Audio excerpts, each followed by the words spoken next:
Euranet Plus Panorama is a weekly review of European news broadcast by our network of EU radio stations. Hi, I'm Jo and you're listening to Euranet Plus Panorama. The Commission has presented its Tech Sovereignty Package, a series of measures to turn Europe into a leading technological force while strengthening its strategic autonomy. On the one hand, the strategy, which was unveiled on Wednesday, the 3rd of June, involves better regulating foreign technology companies to reduce risks. On the other, it's about supporting European alternatives. The package comprises two legislative proposals, the CHIPS Act 2.0 and the Cloud and AI Development Act, plus an open-source strategy and a roadmap for digitalising Europe's energy system. Quoting Henna Virkkunen, the Brussels executive's vice president responsible for technological sovereignty, it's important for us to reduce risky dependencies. Indeed, there are growing concerns about vulnerabilities caused by our dependence on US technology, where there are fears of Trump flicking a kill switch or harvesting European citizens' data under the US Cloud Act, as well as on China, with chip supply chain disruptions last year paralysing the German automotive industry, for instance. The Commission is keen to highlight that seeking tech sovereignty is not about seeking tech autonomy, as dependencies are unavoidable. Nicolas van Zeebroek, Professor of Digital Economics and Strategy at the ULB and Solvay in Brussels, agrees, telling RTBF that Europe just needs leverage to balance out these dependencies. Le vrai danger, c'est d'être prisonnier, c'est d'être pris en otage, en fait. C'est ça qu'on veut éviter. The real danger is being held captive, being taken hostage. That is what we want to avoid when we talk about sovereignty. It is also about being strong enough in certain areas to have leverage. A bargaining chip, so to speak. At some point, we will find ourselves stuck in a situation where we are highly dependent. And it's not a big deal to be dependent on another country. Not if, in return, you can say, yes, but mind you, don't mess with me because I, too, have the means to do X or Y. But that is something we're lacking. There are few areas in which Europe is truly indispensable. And it's vital for Europe to find this leverage, given that we are living in a world where data is a valuable resource that's traded as a commodity, as one young Bulgarian tells BNR during a Vox Pop. There is a precedent for this in our modern history, when the States launched a campaign against TikTok and, generally speaking, sought to ban it. And the agreement they reached is that TikTok will continue to exist. But part of the deal was that all data collected by TikTok would be stored exclusively on US territory. Information is a resource these days, and like any resource, it has its own value.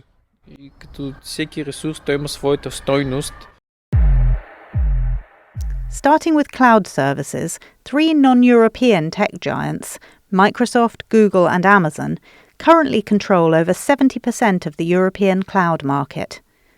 The Commission's strategy sets out to change this, as Borja Adzuara, an expert in digital law and technology regulation, explains to S Radio.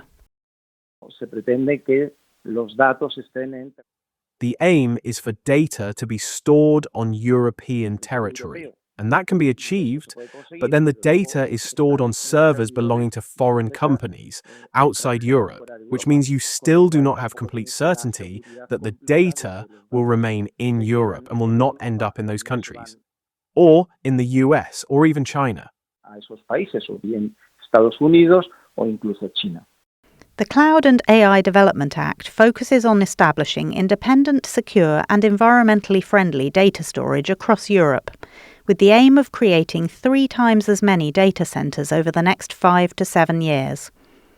It also incorporates flagship initiatives to boost research and the creation of a Eurocloud Federation to encourage countries to share their digital capabilities. The Act also requires Member States to carry out sovereignty risk assessments for public procurement to ensure that highly sensitive data remains strictly on secure European cloud systems. Providers are to be assessed in terms of ownership, supply chain dependencies, and vulnerability to the laws of foreign jurisdictions. Bulgaria's former acting Minister of e-Government, George Sharkov, raises this latter point in an interview with BNR. There is always the excuse of security reasons. For example, the so-called Cloud Act in the USA allows the US government to request, from any cloud operator, data on the activities of users of their networks or services, not only users in the USA, but throughout the world. This directly opposes the European Data Protection Regulation, the GDPR. In China, it is a different problem.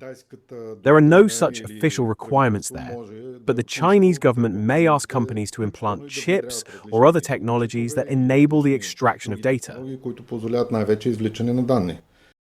In a concrete example, in late 2025, a Norwegian public transport operator conducted tests on its Chinese-made electric buses and discovered that the manufacturer had direct digital access to the vehicle's systems, which could theoretically allow them to be disabled remotely.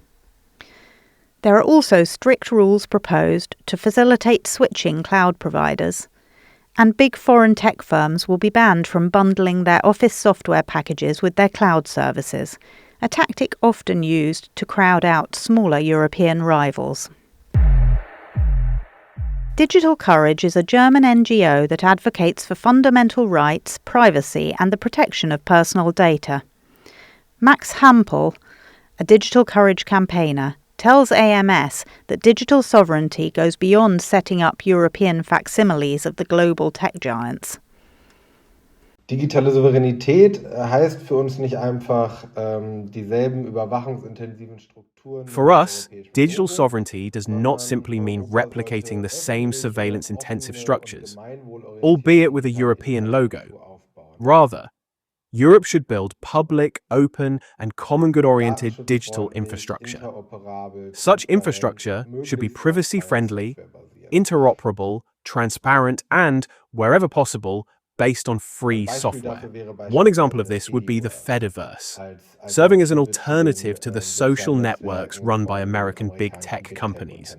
Acceptance is fostered primarily when people perceive digital services as helpful rather than as a form of coercion. Those seeking to politically drive forward digitalization must ensure that freedom of choice, data protection, and non-digital alternatives are integral to their strategy. Muss Wahlfreiheit, Datenschutz und analoge Alternativen mitdenken. But with its open source strategy, the EU is not just promoting European replicas of non-EU proprietary solutions across both the public and private sectors. It's a fundamentally different vision. Open source software is software whose source code is made publicly available, meaning that anyone can see it and use it to build their own projects. This also means that independent security experts can inspect the software, thereby ensuring that there are no security vulnerabilities or hidden spying tools.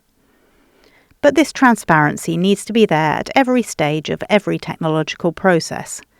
Let's return to Spanish digital law expert Borja Adsuara.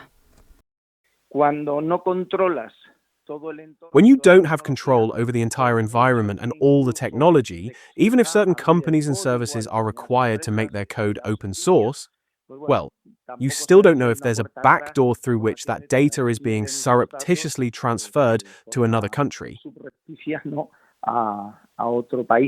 This said, investment in open source development can only be a good thing. And such development has, albeit on a lesser scale, been going on for a while now. A few months back, the Europeans interviewed Eugene Rochko, the young coder who founded the free open-source social media platform Mastodon in Germany in 2016. His not-for-profit has grown slowly but surely over the last decade, although there was a sudden spike in users after Elon Musk took over Twitter in 2022.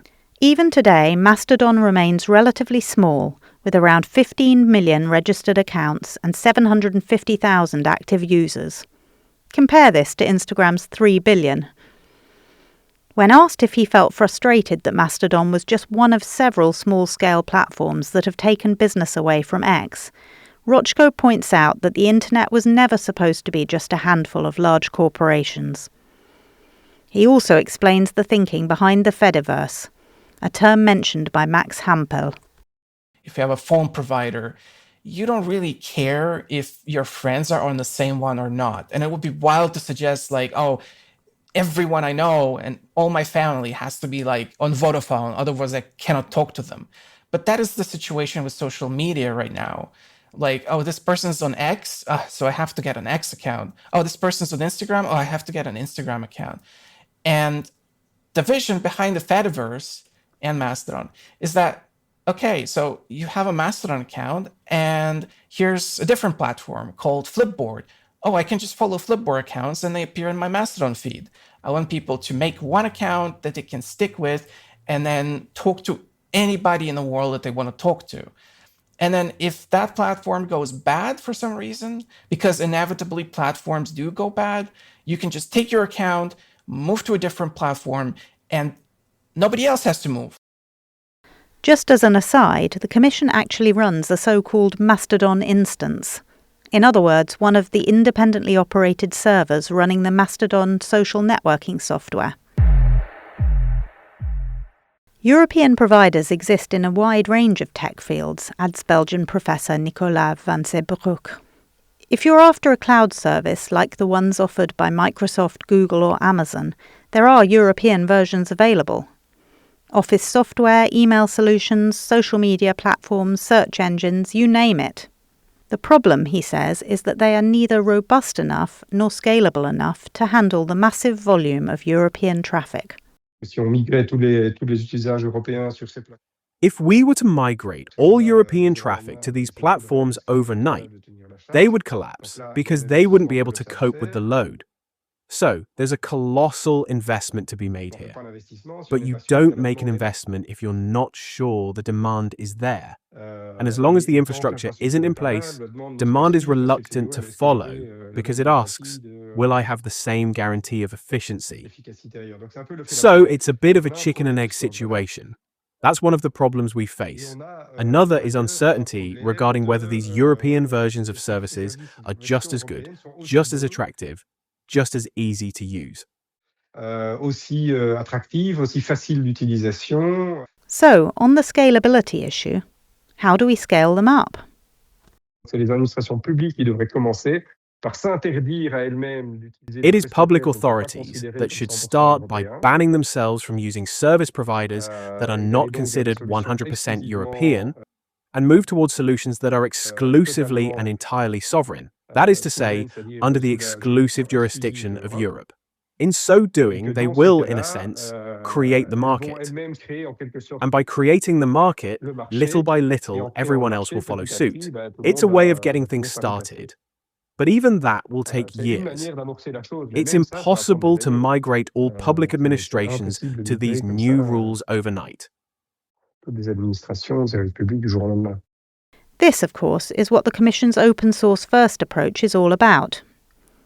Currently, most of the bloc's public administrations purchase a proprietary system and are subsequently forced to pay a foreign tech giant indefinitely because they're unable to transfer their data. The new strategy requires administrations to switch to European open source alternatives so as to minimise dependence on a single supplier and also to create an independent and transparent technology stack. In layman's terms, the collection of tools used to build and run a digital product. To complete our tour of the tech sovereignty package, we also have the CHIPS Act 2.0, a regulatory initiative aimed at securing the supply chains for cutting-edge semiconductors within the EU, specifically those needed to power high-performance computing and AI. The EU currently produces only 10.5% of its chips and aims to up this to 20% by 2030. And finally, there's the roadmap for digitalisation and the inclusion of AI in the energy sector.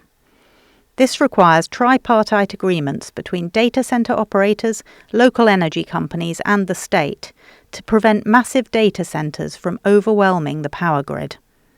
So, Brussels is, as ever, busy regulating. And so it should be, says Borja Adsuara, as this is really where the EU leads the field. Bueno, la principal fortaleza es nuestra regulación. Well, our main strength lies in regulation. And I believe we need to stand up for it and stop parroting the line that regulation is an obstacle to innovation and so on. No. Regulation, and this is all regulation, not just in technology, is precisely what guarantees citizens' freedom and fundamental rights, which makes it our greatest strength. That's not to say we don't sometimes go too far and end up with overregulation that becomes a straitjacket, but the solution isn't to scrap regulation, because then it would be the law of the jungle, and the strongest would always win. And we must protect the weakest or the most vulnerable. This is what the law does. Clearly, what the major players that dominate technology want, which is why they are exerting pressure, is to remove all regulation so that they can do as they please. The Commission's proposals will now be sent to national governments and the European Parliament with a view to hammering out a final version.